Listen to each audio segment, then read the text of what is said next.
अस्सलाम वालेकुम दोस्तों, ड्रामा सीरियल जहांगीर जी अॼु तव्हांखे मुकमिल कहाणी इन नंढड़ी वीडियो में ॾींदासीं। वीडियो खे आख़िर ताईं ॾिसंदा मुंहिंजे यूट्यूब चैनल ज़मीर जमाली खे लाज़मी सब्सक्राइब कंदा जीअं असांजो नओं हरंदड़ वीडियो ॿाहिरनि ते सभ खां पहिरियां पहुचंदी रहे। ऐं दोस्तों तव्हां बि नवां अपडेट ॾिसंदा रहो।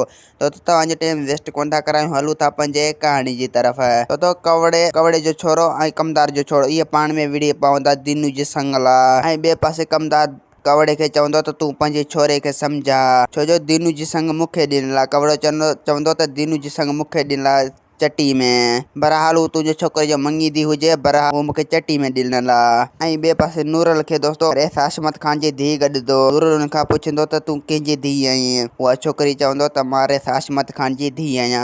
त पोइ नूरल हुनखे चवंदो त छा त ख़ूबसूरत लॻी।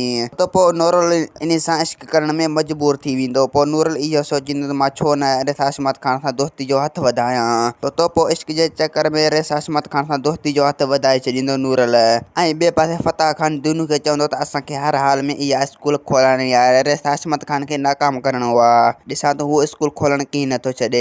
ऐं ॿिए पासे दोस्तो हाशमत खान पुलिस खे एड्रेस ॾेई छॾींदो त तूं दीनू खे भले गिरफ़्तार कर, पर उनजे मथां हथ हल्को रखजांइ, छो जो दीनू ख़तरनाक अथई, ख़तरनाक। हू ॾंगण में कॾहिं बि देरि न कंदई। तो असांखे ॾींदा हाणे इजाज़त। अगरि असांजो वीडियो तव्हांखे पसंदि आयो हुजे त वीडियो खे लाइक करे चैनल खे सब्सक्राइब लाज़मी कंदा। ख़ुदा हाफ़िज़।